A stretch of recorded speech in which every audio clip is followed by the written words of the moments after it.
At the end of a red dirt road where the grass grew wildly and the roots stuck out like dead man's fingernails, there was a tree.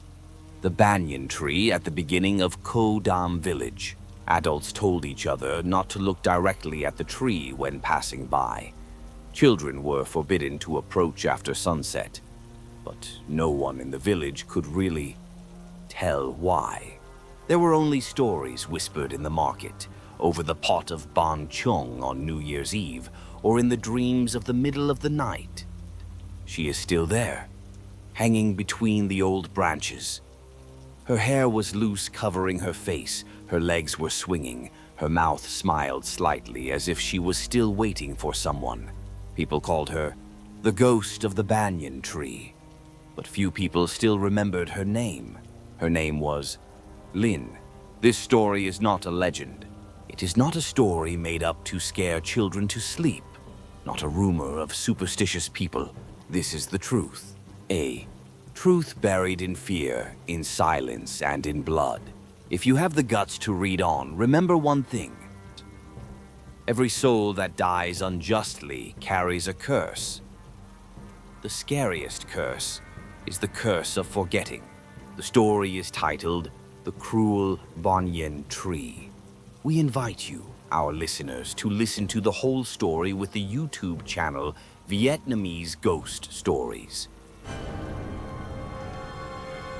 Kodam village is hidden deep in a remote valley, where thick fog covers the yin-yang tiled roofs every morning. The red dirt road leading to the village is winding and muddy every time it rains, making people's footsteps feel like they are being pulled back by an invisible weight. There is no phone signal, no internet. Here, time seems to be stuck in the last century, quiet, silent, and so creepy that even the sound of the wind seems to carry the breath of the dead. Right at the entrance of the village, there is an ancient banyan tree with a rough trunk, so big that 3 people cannot hug it. Its roots protrude from the ground like evil fingers trying to drag someone down to the underworld. The villagers call it the Hanging Banyan Tree, but no one dares to say that name when it gets dark. Every year, on the full moon of the 7th lunar month, the villagers avoid going near it because the soul of Lin, the unfortunate girl, still lingers there, never liberated. I know this story is not a joke. I heard it from my grandmother, who lived in Kodam all her life before moving to the city with her children and grandchildren. That year, I had just graduated from university, wanted to find a quiet place to rest, so I went to her hometown for a week. It was autumn, when yellow bamboo leaves covered the village alleys, and darkness fell earlier than anywhere else. On the first night, after a simple meal of dried braised fish and squash soup, she pulled me out onto the porch, poured me a cup of hot tea, and slowly told me, "At the entrance of the village, there is a banyan tree that is older than the village itself. Under its canopy, a long time ago, a girl hung herself. From then on, no one dared to come near, especially after 10 p.m. People said that her eyes were still wide open like when she died, looking at everyone as if she wanted to drag them down to hell." I burst out laughing. "That's a village story, Grandma. There are no ghosts." She looked at me for a long time, her eyes cloudy with age but deep, as if they could see through the lies of mortals. "You can laugh, then laugh, but don't leave the house tonight. Don't be foolish enough to stand under that tree. Someone did that, then went crazy, scratched their face, kept screaming. She was standing on the tree branch, looking at me without blinking." I shivered. When night fell, I lay in my grandmother's old wooden house. Outside, the wind blew through the cracks in the door, carrying with it the musty smell of rotting leaves and something like the fishy smell of blood. I couldn't sleep, partly because of the strange place, partly because her words kept echoing in my head. At around 3 a.m., I suddenly woke up to a light knock on the window. Light, but steady, as if someone was using their fingernails to scratch the glass. "Gosh, gosh, gosh." I sat up, my heart pounding. There was no one. I tried to push away the fear with reason. It could be the wind or the bamboo branches hitting the roof. But before I could lie down, I suddenly saw a white shadow pass by the yard. Just a split second. It seemed like a lifetime. I couldn't see her face clearly, only her long hair covering her, and her feet didn't touch the ground. The next morning, I told my grandmother. She just sighed. She knows you're back. Lynn's real name is Nguyen Thi Thuy Linh, born in 1986, the only daughter of a poor farming family in Co Dam village. Her mother died when Lynn was only 3 years old after a long bout of tuberculosis without medication. Her father, Mr. Bin, after that death, sank into alcohol, becoming a wandering ghost, living a miserable life by catching frogs, trapping birds, and cursing. Lynn grew up in the cold indifference of her father and the pitying, alienating gaze of the whole village. People often saw her bending over the edge of the field, picking up each wild vegetable to cook porridge. Lynn's hair was always messy, her skin pale, her deep eyes seemed to contain a gray sky. The villagers called her Hungry Ghost, both pitiful and afraid. No one played with Lynn. The children in the village once threw dirt at her, shouting, "Your mother died because she angered the Banyan Tree spirit. Go away, you crazy girl." Lynn did not cry. She just stood there, silent, her eyes looking at them as if they were unreal. One of them then had a fever for 3 days and 3 nights, calling Lynn's name in a nightmare. It was rumored that Lynn had a destiny, was born to be a shaman. But her family was too poor. No one taught her. No one took on her fate. So her life would forever be miserable, haunted by ghosts. Or worse, become a part of the other world. From the age of 10, Lynn began to act strangely. At night, she often sneaked out of the house, walked barefoot on the foggy village road, quietly walking towards the banyan tree at the village entrance. Once, Mrs. T, the neighbor who stayed up late to cook cakes, saw Lynn standing still under a tree, face up to the sky, mouth moving as if talking to someone invisible. "I'm home, I heard. I will do it." The next morning, Lynn couldn't remember anything. She only felt a splitting headache, her mouth bitter as if someone had stuffed ashes into her tongue. From then on, her house became a place no one dared to go. On moonless nights, people heard giggling coming from the dark house, the laughter of a little girl, and something else, deep, hoarse, like someone's voice stuck in their throat. When Lynn was 13, Mr. Bin, her father, died. His body was found hanging from a crossbar, his face purple and bruised, his eyes wide open as if he was seeing the last horror of his life. Lynn was the one who discovered it, but strangely she didn't cry, just sitting in front of his body, mumbling, "It wasn't me. I didn't do anything. He left on his own." After that death, the government wanted to send Lynn to an orphanage, but no one dared to take her. They said she was possessed, that her eyes were not those of a normal person. Lynn lived alone in a dilapidated house, catching crabs and fish during the day, sleeping next to a flickering oil lamp at night. But the older she got, the stranger she became. At 15, Lynn suddenly became strangely beautiful. A beauty that was not healthy, but like a flower growing from cold soil. Thin, pale, long hair covering half of her face, lips always pale as a corpse. The village boys began to look at her, but whoever got involved with her had trouble. Someone who sneaked into Lynn's house at midnight to play tricks was paralyzed the next morning. His mouth was crooked, and he could only mumble his last words. "She's not alone. There's something else. Look at me." Another person disappeared completely.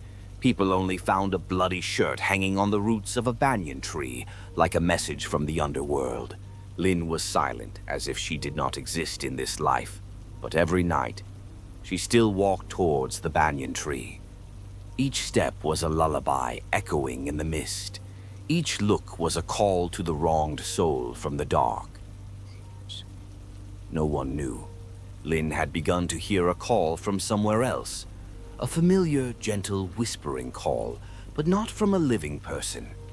"Come here. You belong to us. Come here, Lin." When Lin was 17, the village was poor. The houses were deserted. The villagers whispered to each other that little girl will become a monster if left for too long. No one wanted to shelter her, and no one dared to help.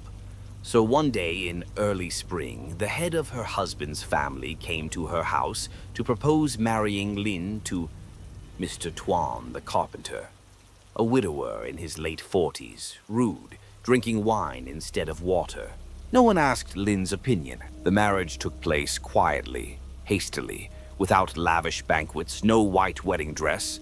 Only Lin, expressionless, hair loose, following the procession to her husband's house to the sound of drums mixed with whispers.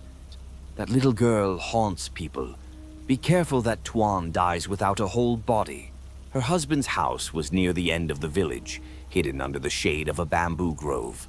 The first day she stepped into it, Lin saw an altar without a photo, without a name, only an incense bowl and 2 half-burned red candles. Every night, Mr. Tuan got drunk, venting all his grievances as a worker with his fists on the little girl's body. Lin did not cry.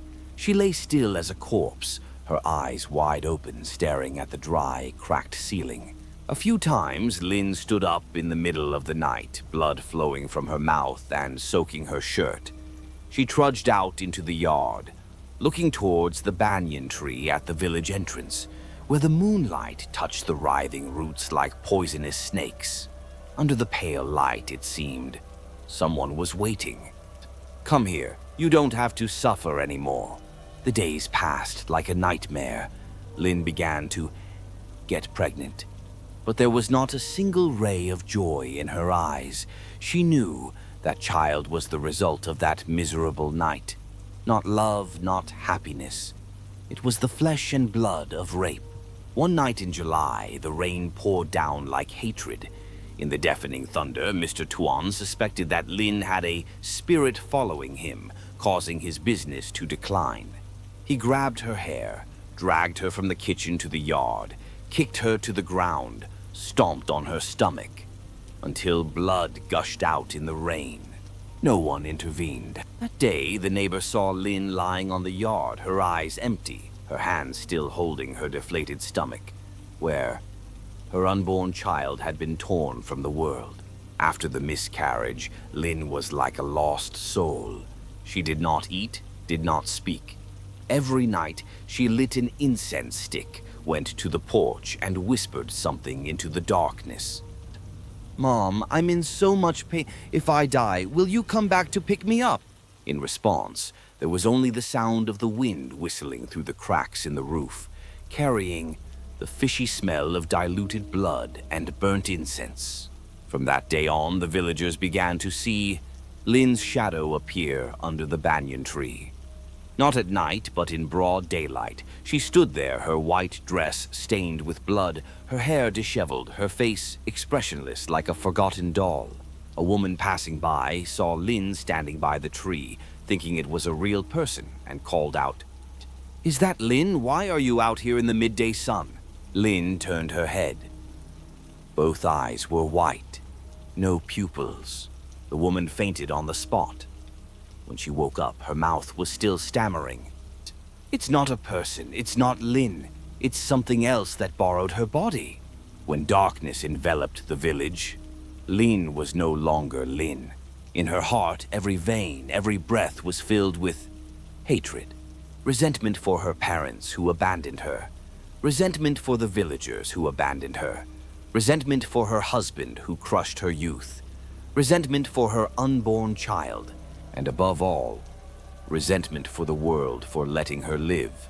That night, Lin passed away in silence. No crying, no screaming, no last words, leaving only a trail of blood from the porch of her husband's house, leading straight to the banyan tree at the village entrance. On the night of the 10th day of the 7th lunar month that year, it had been raining since the afternoon in Kodam. Not heavily, but persistently, smoldering like a sob stuck in the throat. The whole village was immersed in a gloom that was hard to name. The wind blew through every crack in the door, carrying the stench of cold soil and rotten roots. Lynn had disappeared since the morning. Her husband, Mr. Tuan, did not care. He was busy getting drunk, gulping down cups of rice wine and cursing the ungrateful woman. Everyone in the village thought Lynn had wandered towards the banyan tree as usual. But this time was different. When the sky fell dark, the lights in the village flickered as if someone was gently blowing on the fire. The dogs began to howl in long, terrifying howls. The youngest child in the village suddenly cried out, pointed out the window, and stammered, "Mom, there's a lady standing on the tree. Her hair is so long, I can't see her face." The mother quickly pulled the curtain back, hugged her child, and muttered an ancient spell that her grandmother had taught her since she was illiterate. "Ghosts have no eyes. Demons have no mouth. Take 3 steps back. Call your 3 names." Around 11 o'clock at night, Mr. Fong, a member of the self-governing group, was patrolling the banyan tree. He said that when he got close to the tree, he felt cold from the inside, as if someone had blown ice into his lungs. The flashlight shone shakily up, and he saw Lynn. She was hanging from the highest branch of the banyan tree, her long hair covering her entire face, her white dress stained with blood, her legs swaying slightly as if being shaken by the wind. There was no sound, no breathing, not even the sound of insects. Only absolute silence, as if death had absorbed all the sounds around. Under her feet, on the ground, were bare footprints wet with rain, stretching from the direction of her husband's house, clearly imprinted as each last step leading to death. Mr. Fong screamed in horror. The villagers poured out, but no one dared to come near. Someone shouted, "Don't come near. It hasn't gone anywhere. The soul is still lingering there. If no one has removed the body, it will still cling to it." And then a loud thunderclap tore across the sky. The flashlight fell and shattered. When the light was turned back on, Lynn's body had disappeared. Only the rope dangling from a high branch remained, and a pool of water as red as blood. But there was no smell of human blood, but a sour, pungent smell. The smell of resentment. The body was not found. No funeral. No funeral. No one in the village dared to set up an altar for Lynn, afraid of bringing her spirit home. So Mr. Tuan, Lynn's husband, went crazy 3 days later. He screamed his wife's name in the middle of the night, took a knife to his face, slashed his whole body, and shouted, "I didn't kill you, I just taught you! Don't drag me down! Don't! Ah!" That morning he was found, lying dead by the village well. His mouth open, his hands strangling himself until he was bruised. Next to it was a woman's tiny mud footprint, leading from the well toward the banyan tree. The villagers whispered to each other. Lynn did not leave. Lynn became a ghost, a hanged ghost, a ghost who died unjustly, eyes open but not closed, because no one had paid off the blood debt. From that day on, the banyan tree became a forbidden place. Anyone who passed by after 10 p.m. had to bow their heads, walk quickly, not turn around, not call Lynn by name, whether intentionally or unintentionally. The elders told their children and grandchildren, "Remain silent when you see anything. Even if it calls your name, do not answer. A hanged ghost is a persistent ghost, especially one that no one has buried." And every year on that day, at that hour, the banyan tree bled. From a crack in the tree trunk, dark red drops oozed out, melting into the ground. No one dared to touch it, no one dared to wipe it away. There was only the sound of the wind blowing around the tree, like the sound of a rope tightening around the neck, getting tighter and tighter. That autumn, when the first monsoon winds blew in, the whole village of Kodam began to clearly feel something unusual was taking place. No one dared to mention Lynn's name anymore, but that name appeared in ways no one could control. in the sound of water flowing from the well, in the sound of the wind whistling through the door at night, in the lullaby at midnight. All of them, faintly, heard someone whispering and calling back. "Give it back to me. Give it back." That was Lynn, the unfortunate girl who had returned to take revenge. The first person was the village head's wife. She was the one who forced Lynn to marry Mr. Tuan with the reason, "A daughter without a husband will sooner or later become a disaster." After Lynn died, she often had sleepwalking. Neighbors recounted. Every night she opened the door and walked out into the yard, eyes closed, mouth constantly repeating, "Don't tie me, don't hang me, don't spare me." That night it didn't rain, but people found her lying stiff under the banyan tree, her whole body soaked as if she had just been pulled out of the river. Her hand was tightly holding a bunch of long black hair, not hers, and no one knew whose it was. The second person was the homeroom teacher. She was the one who had threatened to expel Lynn for dressing shabbily and bringing bad luck to class. Even when Lynn begged to stay in school, she still firmly refused. She once said, "What's the point of her studying? When she grows up, she'll just get married." After Lynn's death, the teacher transferred to work in the town. But less than a month later, she was found hanging in the bathroom. Her death shocked everyone because of a line written in blood on the wall. "You forced me to give up my dream. Now it's your turn." The third person was the woman selling wine at the beginning of the village. She used to sell alcohol to Mr. Tuan every day. She was the one who often provoked, "Drink, get drunk, and then go home and teach your wife. A woman who is not afraid of her husband is a mess." One afternoon, she was cleaning the shop when she saw a girl wearing a white shirt, long hair covering her face, standing at the gate. She called out, "Buy something, child, it's late." The girl did not answer, just slowly raised her face. When her eyes met those pupilless eyes, she fainted. When she woke up in the hospital, she had completely lost her vision. The doctors could not find the cause. She only said one sentence before going crazy. "I saw its neck broken, but it still smiled. It looked at me with eyes. Nothing." The whole village began to fear itself. The villagers gradually understood that these were not coincidental accidents. This was a purge, a list, a curse.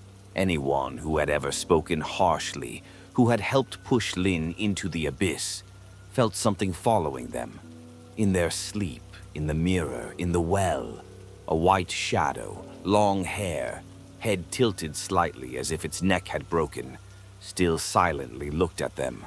People began to pray, beg for forgiveness, burn votive paper in front of the banyan tree. But the fire kept dying out as soon as it touched the ground. No one dared to come closer. No one dared to call her name. But Lynn no longer needed anyone to call her. She had become a part of that tree, a part of the earth, a part of the eternal darkness. From then on, the children in the village did not dare to play near the banyan tree. Some said they saw Miss Lynn swinging on a high branch. Others said they heard a cry coming from the ground, the voice of a mother who had lost her child. A shaman from another village came and held a ceremony for 3 days, but right after the ceremony, he had an accident on the way back and died on the spot. On the car was left a talisman with Lynn's name on it, burned in one corner as if someone had burned it with invisible fire. Lynn has not forgiven, and perhaps never will.